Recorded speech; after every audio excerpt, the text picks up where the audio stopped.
Recording. All right. So thanks everybody for joining us for our monthly Tireside Chat. I see some new faces in here and some not so new faces, but they're still fresh and bubbly. Happy to see everybody. My name is Maddie. I'm with IGONC. I'll pass it over to Trisha. Hey everybody, I'm Trisha Sauls, the Executive Director of IGO, and good to see everybody tonight. How about Margaret? Hi. Hey everybody, I'm Margaret with Autoshop Solutions. Glad to be here tonight, and I really love these fireside chats and looking forward to chatting with all of you about marketing. Tony and I are going to answer any questions you have about marketing best practices and share a few of our best practices with you as well. And I'll kick it over to Tony. How is everybody tonight? Good. So I'm unfamiliar with a few people on the call. I see some people from Autoshop Solutions. And then we got iPhone on here, and I'm not sure who that is. I'm curious who, Benji, I see that you're with the shop and I see it says Frog something Performance. Frog Pond Performance. It's a very small community in Stanley County, Central North Carolina, about Gotcha. 30 miles east of Charlotte. Okay, and then what do you guys specialize in? I see the Mustang. General service. I started out as more of a performance, but that was many years ago. So the name has stuck, but I've kind of changed my outlook a little bit. Okay, I can definitely understand that. And then I got I know Rich from Blue Recruit, and then Grant. Yes, I'm a longtime member of IGO. Had a shop. Still a member of IGO, and then I've gotten education as a community college instructor, but I left that system to do private training. And so I basically, long story short, is I do onboarding a program called Gearhead School. For those, if you hire somebody under-trained, you got at least a way to get the essentials, because you don't know what they don't know. They don't know much. So it's just been working for a year and a half and just launching last month. So now I'll get to go sell it. So I had some pretty good connections with the group in here. And then I used to travel a lot with some other stuff. So it's something new, but we're getting the word out. I like it. We can never not have enough education in our industry. True.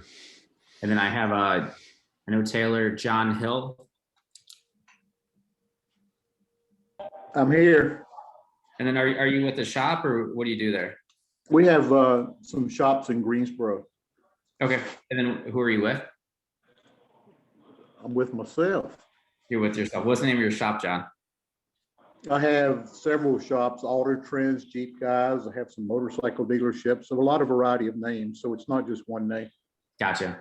And the reason why I'm kind of going around the room is tonight's focus is on marketing. So I want to identify who the shops are, and it looks like there's not as many of you. So it's going to be into your benefit, because you're almost going to get a one-on-one session with us tonight.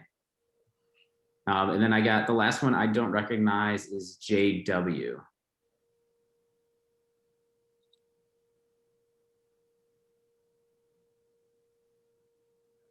And I'm not sure if they heard me.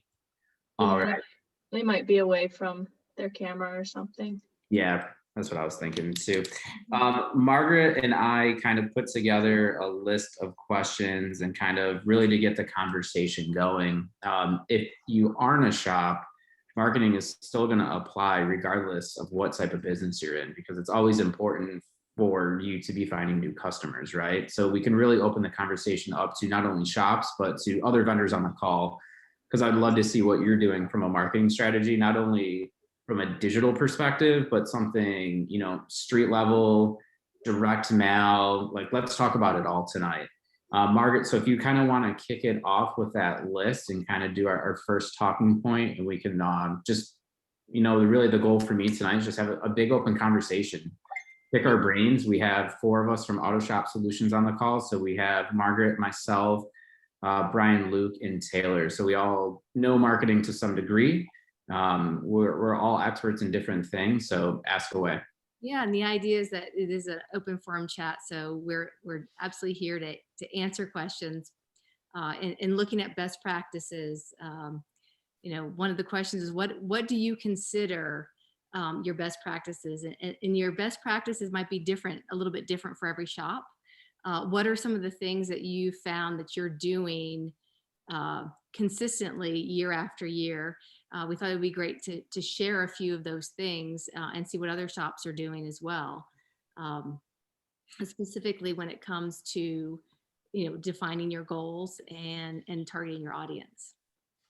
So Benji, if you want to answer that question for you, and we can kind of chat a little bit more about what you're doing there, and tell us a little bit about kind of your strategy at your shop there. And what you're using for best practices that you found. Oh, where do you go with that? Well, You gotta lead off with me, huh? You're first on the list, yeah. Yeah. I see how this works. Well, are there any things that you found that, like, particularly in marketing that you're doing that works really, really well? That you kind of, that's your go-to thing every time?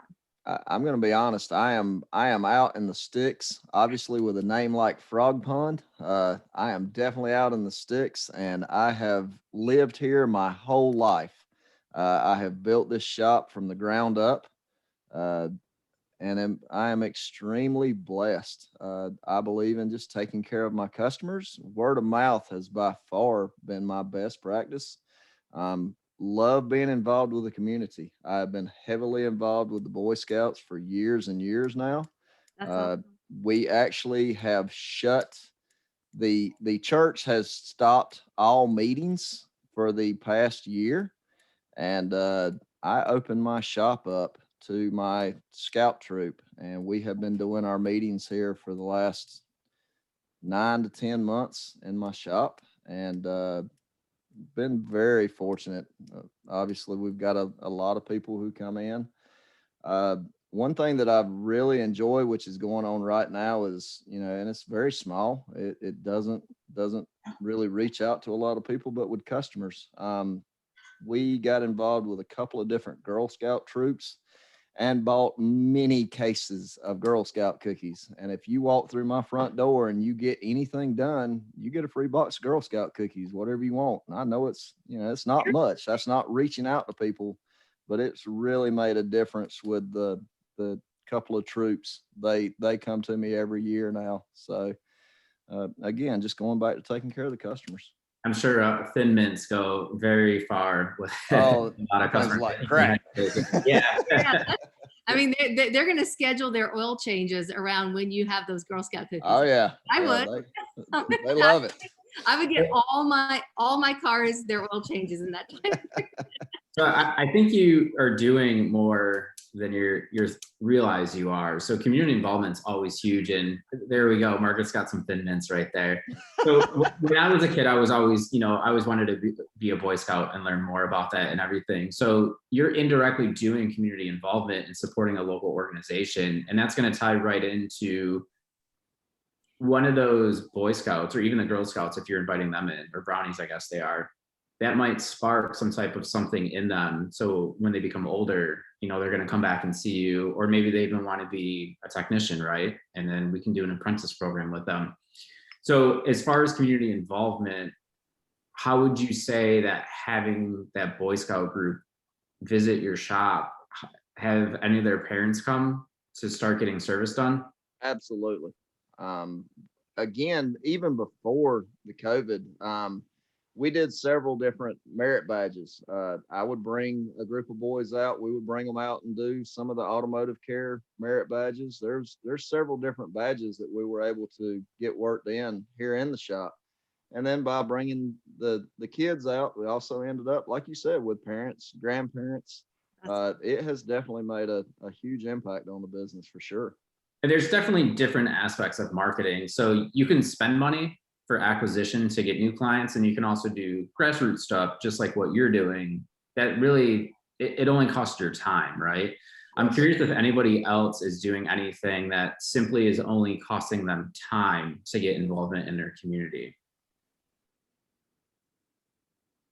Another thing that we've helped out with through the past several years is there's a local church called, it's Mission Church, and they have a thing called the Big Serve.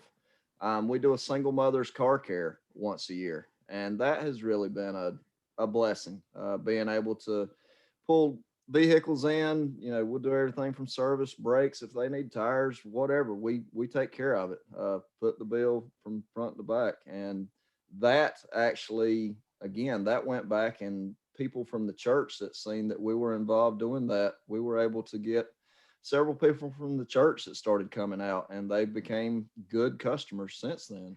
So that was another thing that truly helped out a lot. That's great. That grassroots effort, there's nothing stronger than that. And it's really building your brand, right? This is what you're known for in your community. You said, word of mouth, but it's really on that community service is how you're building your brand. Sure. And that's really what's known throughout.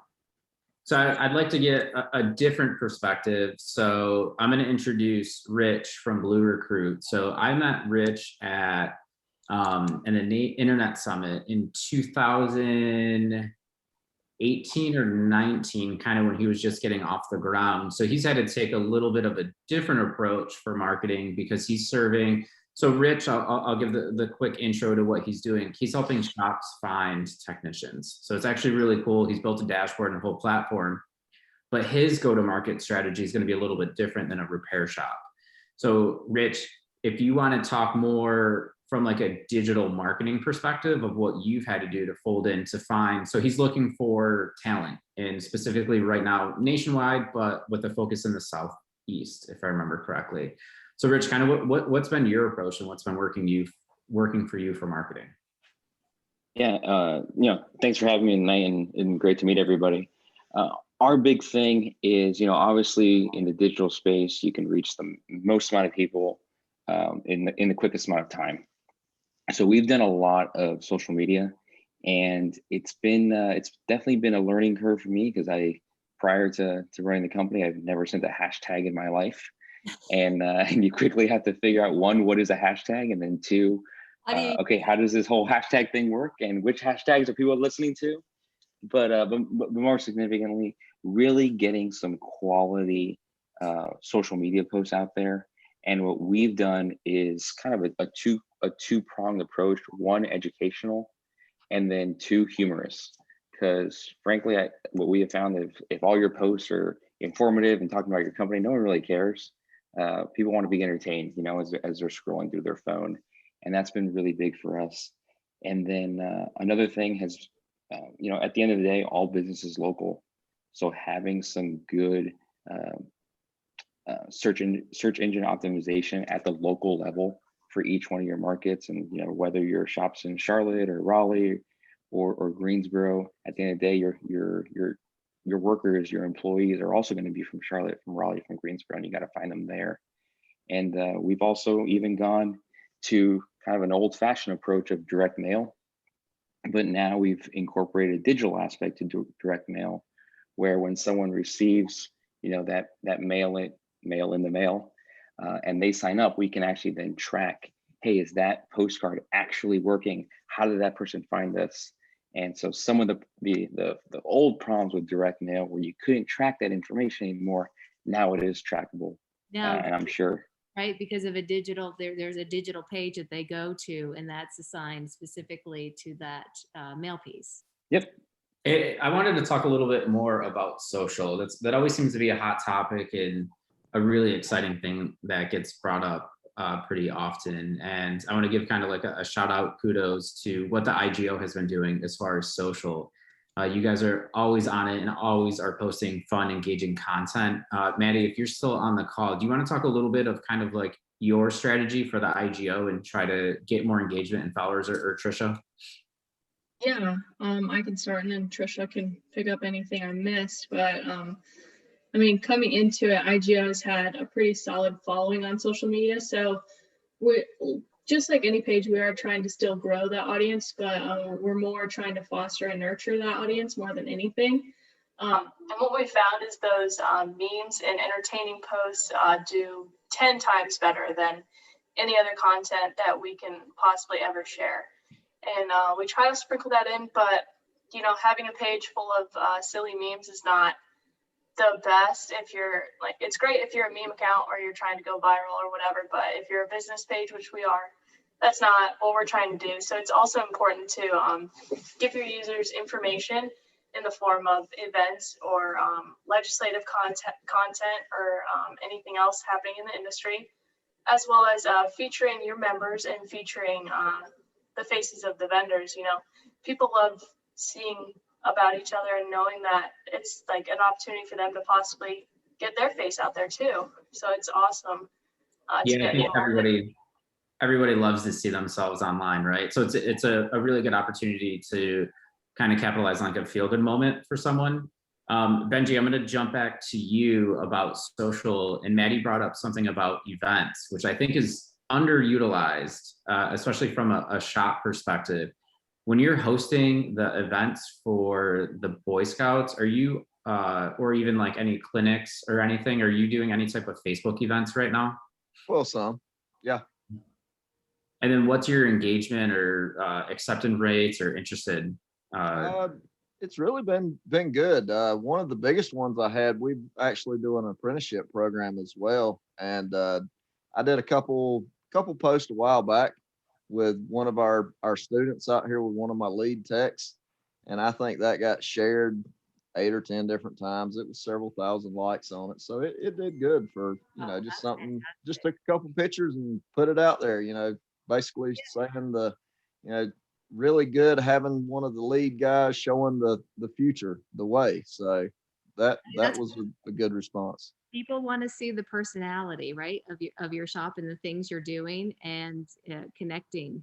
And it's a way for them to connect with your shop and see what you're doing. Sure. And speaking of personality, we just had a few more people join, and Margaret and I actually were talking about this earlier in the week, was the peanut butter drive that our own Mike Allen does every year, which always seems, I always see it, I'm friends with Mike on Facebook, so I see it pretty often. Rich actually was talking about Mike as well earlier in the week with us, so his ears must have been ringing. Mike, tell us, and for those of you unfamiliar, Mike is out of Raleigh with us with CarFix. Can you tell us a little bit more about the Peanut Butter U-Drive and kind of the impacts it has on the local community? Yeah, so the idea behind the Peanut Butter Drive is it's every January and you okay, buddy? Okay, it's every January and February. We chose that time of year because that's the time of year that the food drive is getting the smallest amount of donations. And we chose peanut butter, one, because it's, I mean, it peaks the year and people think about it, right? But it's got a very long shelf life. It's very calorie dense. It's a source of protein. If there's a child who's home alone because parents are working multiple jobs or something, they can feed themselves without having to fire up the oven or something like that. But the deal is, if you donate 40 ounces or more of peanut butter, you get a free set of wiper blades. So we partner with our primary vendors, and it's actually a different vendor at each store. And they donate the wiper blades, right? And or they give it at a very steep discount depending upon the situation. And we do social media, Facebook Live. We do email posts to our database. We boost it on Nextdoor, and it gets a lot of traction. And you know, we fill a van full of peanut butter. It was over 2,000 pounds last year, and there'll be more than that this year. So that's awesome. How are you pretty tracking neat on that? That you're midway through February. How are you tracking on your peanut butter? So honestly, it'll probably be a little bit less this year than it was last year, unfortunately. But that's a reflection of COVID, right? We don't have waiters in our lobby anymore.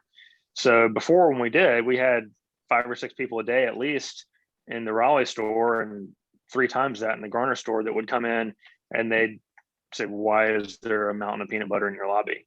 You know, and you tell them, and then they go get peanut butter and bring it back, right? So there's the wow factor of a large volume. So, you know, it's worth it to go out and get 30 or 40 jars just to start to stack them up, so you have that conversation piece. How long you been doing it, Mike? How many years? This is our 2nd year. I got the idea from a friend, Lisa Kelly, who's got 3 shops in the Pacific Northwest, and they have partnered with like the local news channel. Like they come out and get local news on slow news cycles to come and feature it. And they have the local grocery store that has a big peanut butter display up the front counter, and so buy the peanut butter and just put it in the donation bin, right? And those people don't even get wiper blades. They don't care, right? They just want to be a part of it. So I hope to grow it to something like that eventually. You know, I put a pledge out there. If you've seen the Family Guy skit where Brian the dog wears the banana costume and sings the peanut butter jelly costume or song, if we get to a certain volume of peanut butter, I promise that I will wear a banana costume and sing the peanut butter jelly song. Just so everyone on the call knows, and maybe we'll all chip in so we can see this video on Facebook. What is that volume number?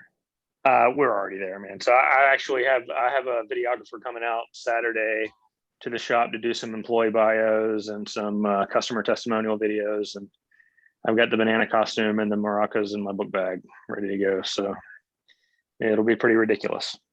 Have you, I know you're pretty active on Facebook, especially from just a quick video perspective. What would be one tip or that you would recommend to others, shop owners and everybody on the call today of some type of content that you've had really good success with? So, I mean, it's cliche, but people love cute kids. They love dogs and cats. They love life hacks or something that's a quick tip or something to that effect. And I mean, we all can, take a coin and show them how to read, Lincoln's hair on a tire tread and see, that kind of stuff. People eat that up. I mean, even I've done videos on how to check your air pressure, how to use a tire gauge. Seems silly to us, but it's valuable to some people. So yeah, I'm sure that actually goes a long way with a lot of consumers. Yeah, I would tell you the big thing is don't worry about being perfect. Don't worry if you trip over yourself. Don't worry if the video footage is not good. Be cognizant of the lighting, right? Be cognizant that there's not, gangster rap or heavy metal playing in the background. But, people want reality and they want genuine, and genuine is not perfect. So shoot it with your phone, and I think shooting with you. Yeah, I agree. Phones are more than acceptable at this point for video quality. I'm sure we're talking to you on your cell phone right now. And it is, the more genuine it is, you're a person, right? So I think it's going to be a lot more relatable to people that are looking to do business with you. You did mention Nextdoor, and that's actually come up a few times at my office. Can you, for those of you that are unfamiliar on it, would you mind explaining like what Nextdoor is and kind of how you're using it to your benefit? Well, I think Nextdoor is probably, I'm jaded. I think Nextdoor is probably at its peak of usefulness right now. I'm getting better return on ad spend in Nextdoor now than I ever have, but I don't think it'll be long before it just turns into another internet forum where people go to complain, and it gets torn down by those negative Nancy's running off the people who are there for the benefits of it. That's my opinion, but I've seen every online community fall in that direction over a long enough time frame. But right now it is a hyper localized, centralized almost down to the block level on dense areas community forum, essentially, where people pass referrals and talk about what's going on. Hey, did you hear that noise? What was that? Oh, my dog's missing. Put up a picture of the dog and everybody shares it. So there's a very real sense of community among people when we're in a world where we don't really talk to our neighbors anymore. So that's been good. And for a long time, they didn't do localized advertising. They would only allow you to buy ad space if you were a national advertiser, but that's changed now, obviously. So we're getting decent results. You're doing ad spend on Nextdoor? Yes, but it's, well, I don't know. We're advertising community outreach things like the peanut butter drive, or, if we're doing, we're hoping to get back to doing car care clinics, right? But that's dependent upon the situation. But that's somewhere that we would push something like that. Yeah, definitely. So I don't know how effective it would be to have like a oil change special on Nextdoor. Maybe it would, but it's more community focused, I think. I agree. We don't have Nextdoor in my neighborhood. We have a Facebook group, which is going to be very similar. So I think the community outreach thing, so you've mentioned you do the peanut butter thing. Benji was talking about how he's doing a Boy Scout outreach. I think those are going to resonate more because people are going to be more aligned to do business with you based on things along those, in my opinion, right? Because if you're not asking me for business and I'd be like, oh, you know, Mike or Benji are doing really cool things in the community, like I want to give them my business as a result of it. We had a few more people join the call. I see R. Silverstein, which I think may be Dutch. Is that correct? Yep, that's me. That's him. All right. And I Oh, believe, there goes the neighborhood. Yeah. I know that's it. It's over. Everybody hang up now. yeah. All right. Well, it was a great call. It's time to leave. I'm kidding. No worries. I don't blame you a bit. See, we actually met you at the last ASOG dinner when we could travel last year. So it's nice to Last see year you. at Vision, I think, Yeah. right? Yep. Yeah. See, I don't know if that makes me memorable or infamous. I'm not quite certain. I think maybe both. No. I agree. Could be. And then, I would turn on the video, but I'm in my car, so you wouldn't be able to see anything anyway. fair enough. And then I see that we had a Steve join as well. He's also on mute. Yeah. Yeah, sorry, I was clicking some buttons trying to get it off mute. Yeah, I'm the high school auto shop teacher at Broughton in Raleigh. Oh, awesome. Nice to meet you. Nice to meet you. Yeah, great to be here. Dutch, we've been talking about marketing in general and more marketing from a community level involvement. Is there anything cool that you're doing at your shop? Yeah, what I did was when COVID started, a lot of people got laid off. And I have a soft spot in my heart for veterans, especially Marine Corps veterans. So one of my clients was, her business, you know, basically shut down. So I hired her to make 1,000 fabric masks.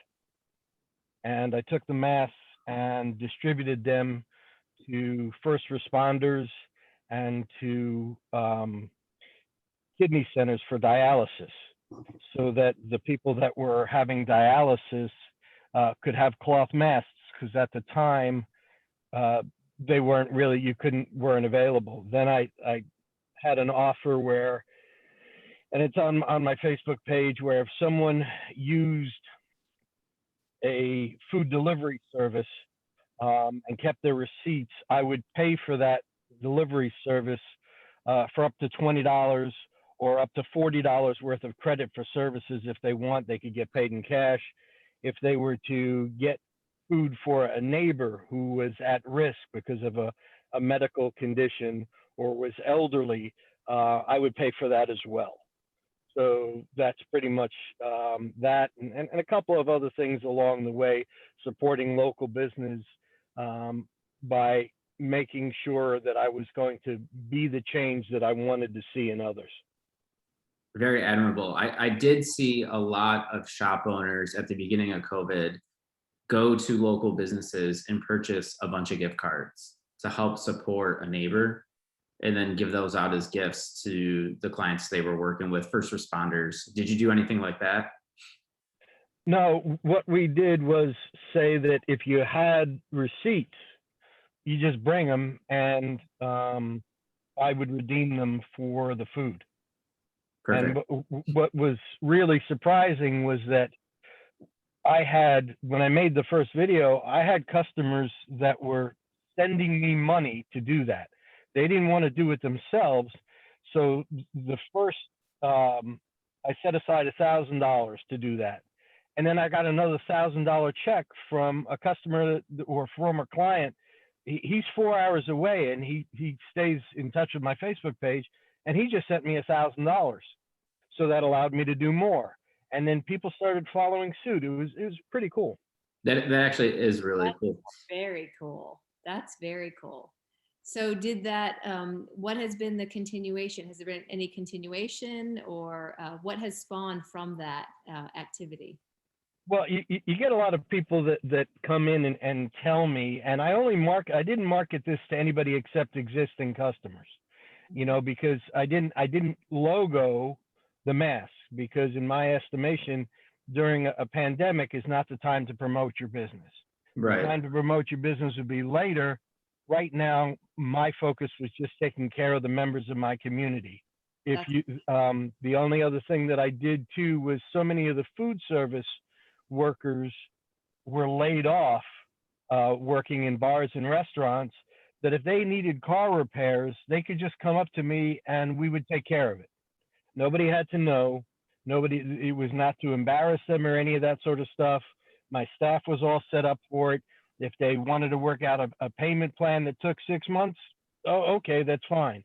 If they just came up to me and said, that's okay, I need to get this fixed in my car, but I don't have any money. It didn't matter. It didn't matter because, you know, God's been good to me. I've been able to provide for my family. So I invest in people, not in things. Yeah, that's great. That says a lot. And really the theme of today's call has been that community involvement, and it's almost indirect advertisement where, just like you said, you're doing it out of goodwill, right? Because if you have someone that's a bartender or working in the service industry or food industry and they're out of a job and their car's broken, you just enabled them by fixing their car to potentially do Uber Eats or Uber itself or Lyft, right? And then they're essentially going to tell everybody how you helped them out during this hard time. And you just earned a customer for life, essentially, right? So if we're looking at it more from like a paid perspective for advertising, and Dutch, since we're talking to you, I'll ask you the question first.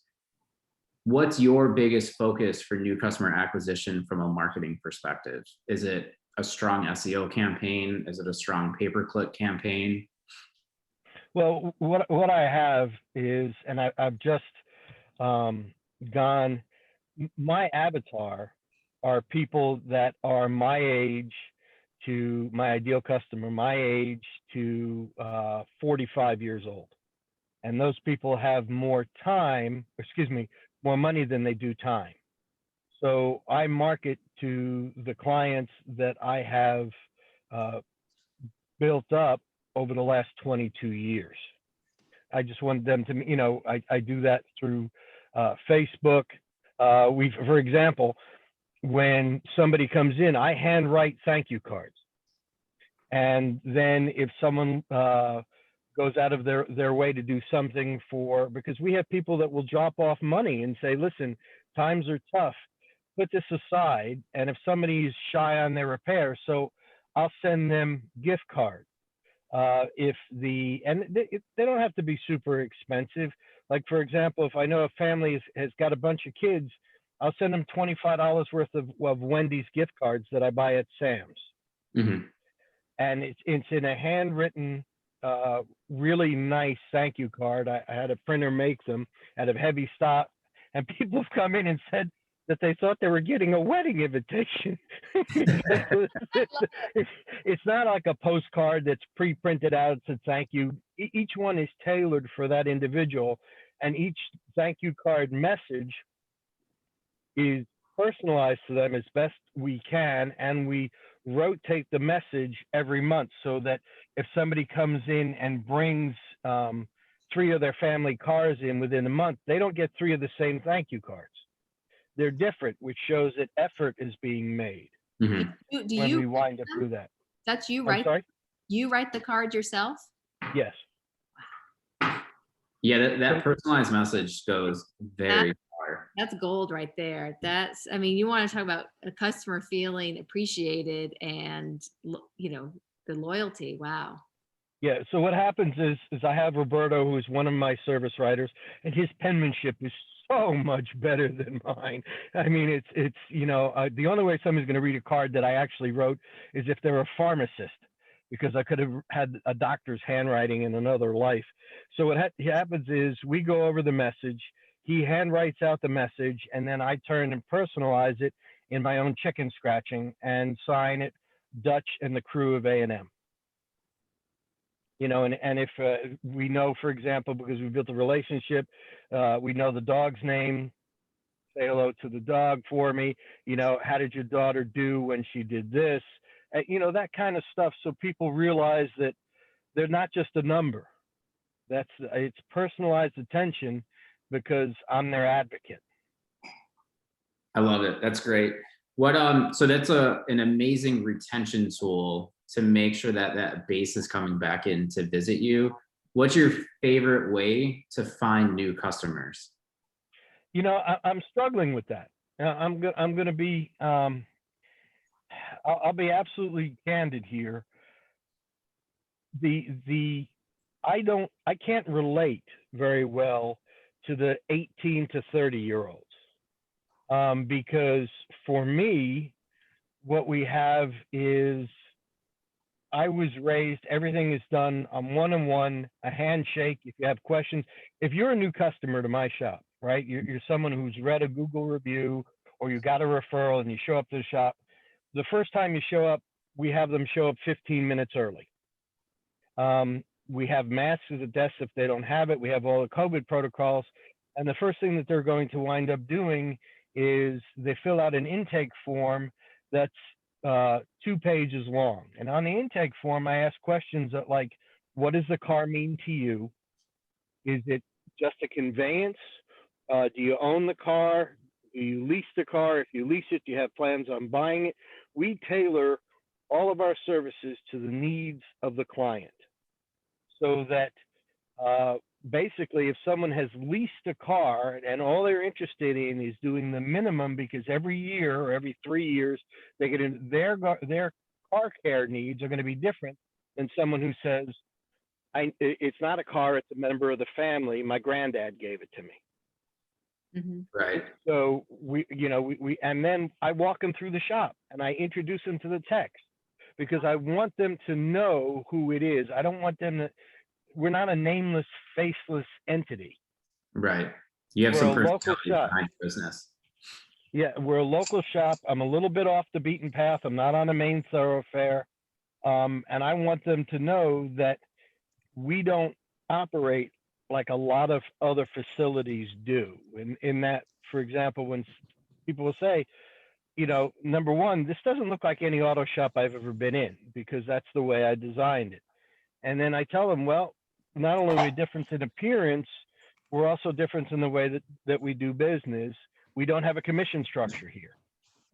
So you're not going to be pressured to be upsold something to meet an arbitrary sales goal. Right.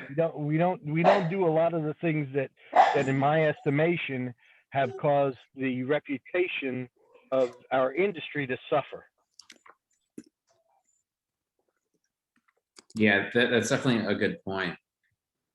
But I bet your retention is high. After Yeah, going through that, I mean, do you have an idea of what the retention number is? Because I'm sure it's very high.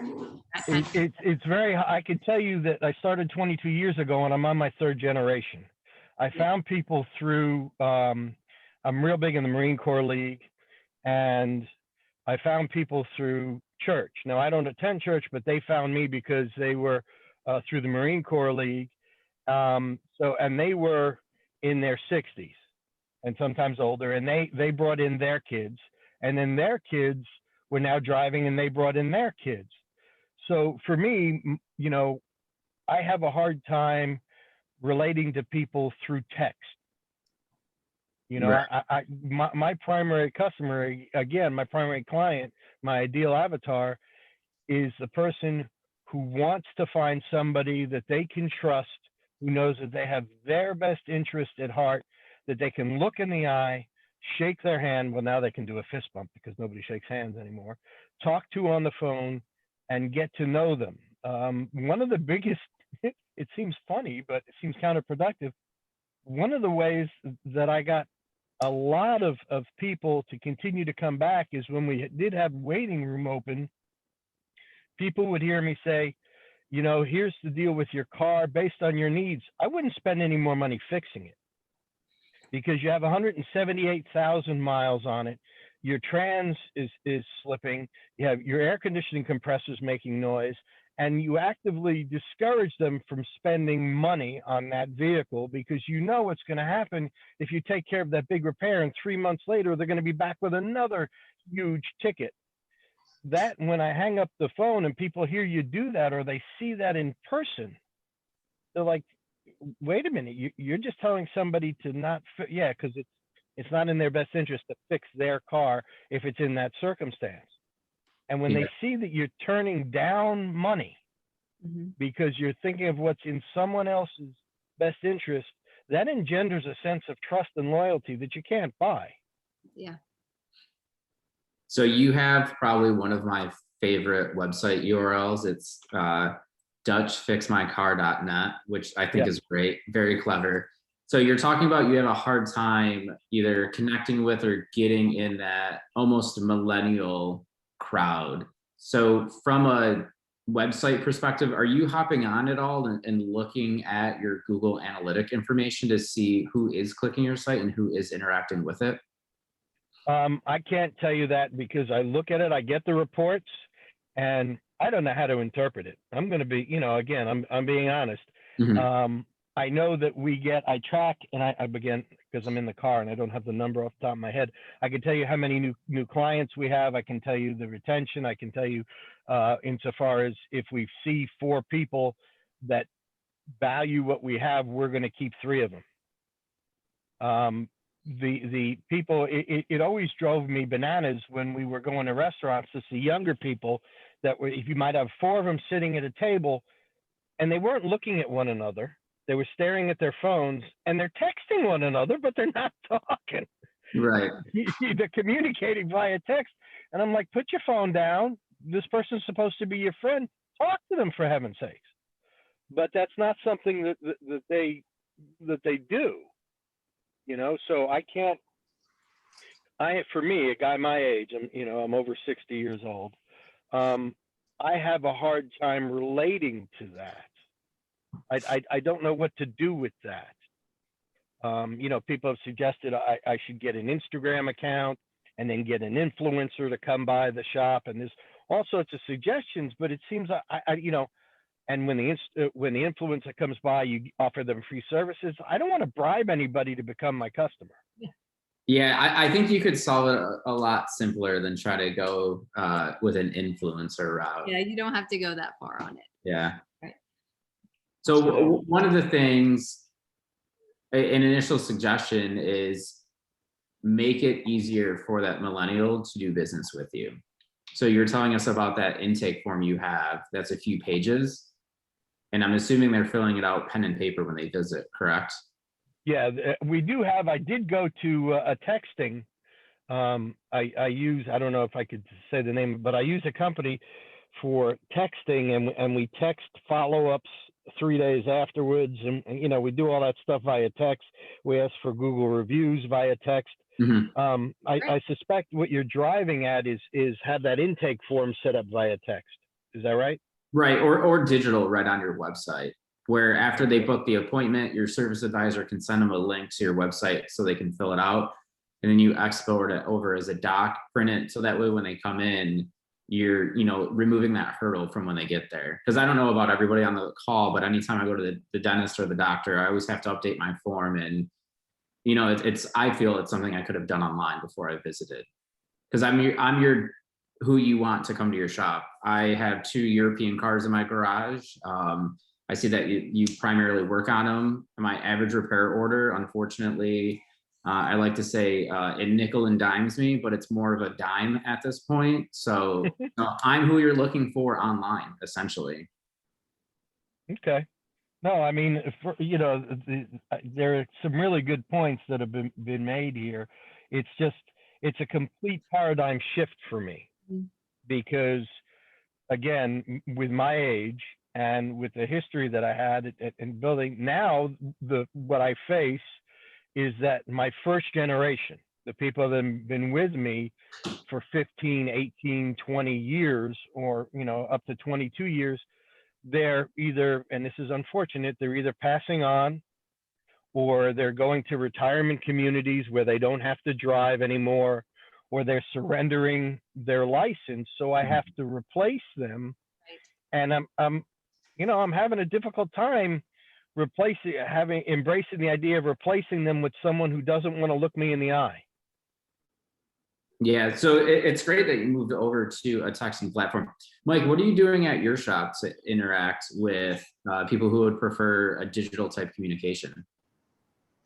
Well, part of our intake process is, we're going to get their information, cell phone number and email. And one of the questions is, do you prefer text message, email, or calls? And they're going to let you know what they prefer. Now, the argument can be made, well, text message is not a good selling medium, right? It's hard to present the value and explain to them, you know, what the risk is if they don't take the right repair steps or whatever it might be. But we know that's, you know, that's just it's a stepping stone to get to the conversation. Great. When we've got a report ready for you, we're going to text you a link that has our report and has the images and the videos that we've taken. Because remember, we told you we're going to show you, either you can come by the shop and we'll show you, or we're going to show you digitally all the things that we're recommending. That's one of the things that we do differently from a lot of shops.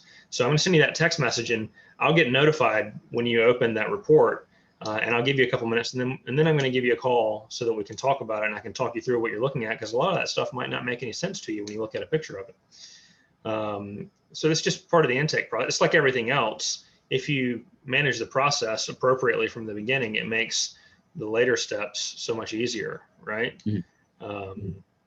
And so, you know, most of the people my age or younger are going to say they prefer text. I'm the same way. And I know there's some younger faces on the call, so I imagine it's the same for that as well. It's just, it's a lot easier. It's faster.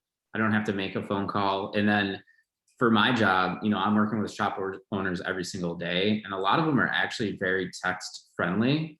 And it's, you know, as a shop owner, you get busy, and it's really easy for me to send you a text and you can respond to it at your convenience later in the day. Like, you know, Mike, I'm assuming you just got home from the shop. I saw you taking your tie off. So how easy would it be for you right now to respond to a text message if I asked you a question?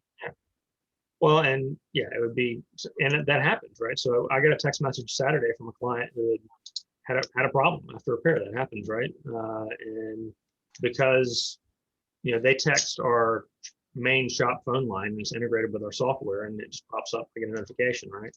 But it's not like they have my personal cell phone number. They're texting the shop number. Mm-hmm. And I was able to help them address that problem before noon on Saturday when we're closed. And what would have been a stressful event and could have led to, you know, burning down any trust that's been developed with a customer, because we're open to texting, immediately became a raving fan. He's like, oh my God, I can't believe you came out on a Saturday and got me one of your loaner cars. There's no cost for this? That's amazing. So having that ability, I think, is, you know, and the willingness to go in on Saturday morning and get them a car, right? But yeah, that was our fault. So I think you've got to be open to that, or have people on your team that are savvy to that and are willing to take that leap, because that's where it's going. And you know, it's not unlike learning to deal with fuel injection after carburetors started to go the way of the dodo, right? It's not unlike learning to work on hybrid electric or full electric vehicles. You know, we're going to have to continue to evolve. And if the consuming public prefers that type of communication, you got to adapt, man. Or you can kick and scream about how it ain't right and slowly die on the vine. I'll ask you the same question I asked Dutch. How are you interacting with that millennial group from a marketing perspective? You know, is your website mobile friendly? How often are you looking at those Google Analytics to make sure that they're aligning with, you know, who you're going after? And then kind of what's your customer base age range right now? So I would say that I'm probably, if you take Dutch's target and just move it younger by 7 or 8 years, from both ends of that spectrum. And that's probably just because that's who lives around the shops, right? Mm-hmm. For the most part, very geographically tied, unless we're a mobile service, and I'm not.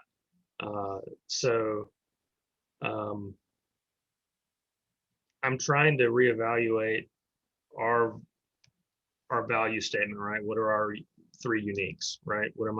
I'm trying to pinpoint those things so that we can filter all the things that we do, our marketing, our hiring, our systems through, does that correlate with those things? And so I don't want it to be price, because I don't feel like I can win in a price war.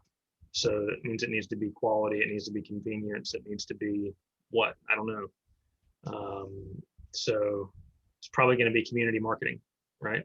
Yeah, quality, convenience is huge. And you brought up a really good point, is as a business owner, you want to really make sure that all your goals are aligned, right? So are you starting with a revenue goal and working backwards from that to align the rest of the goals together? Or are you starting with your marketing goal and trying to align your business goals from there? Most of our goals are based on car count, because if you have the cars and they're not trash cars, then you can get the other things done. Come here, but I'm gonna have to say goodnight to my children, so I'll be. Sounds good. So Mike brings up a good point, is from a goal setting perspective, you're going to make sure that your marketing is in line with your shop goals. His son's probably like, what are they talking about? So if your shop goals are not aligned with your marketing goals, you're not setting yourself up for success.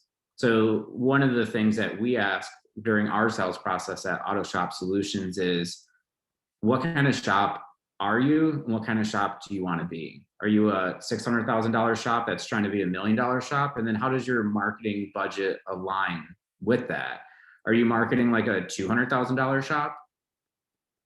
As a $600,000 shop, are those numbers where they need to be? And then if you're trying to be $1 million shop, are you prepared financially to market like $1 million shop? So there's a lot of nuances with spend and alignment with your goals, and you want to make sure they're really, on parity with each other, so that your effort for marketing is aligning.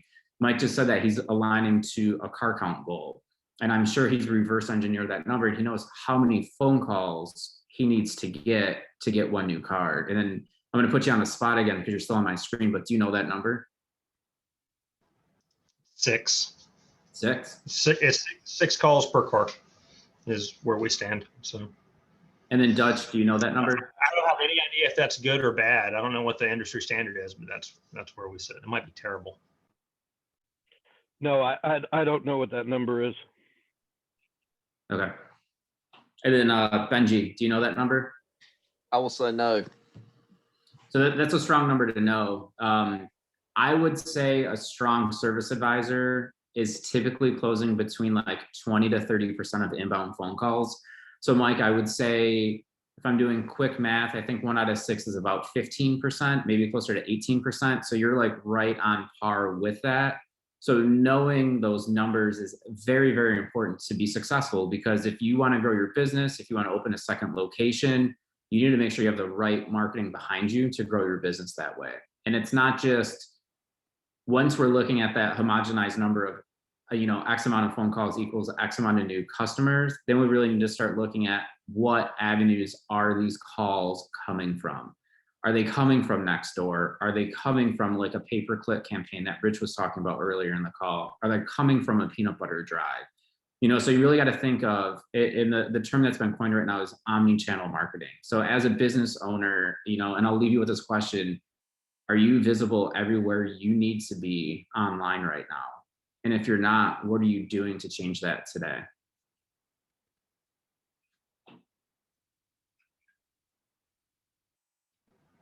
I hope you don't expect us to answer that question. No, it's very felt rhetorical. You can think about it while you're in the shower tomorrow morning.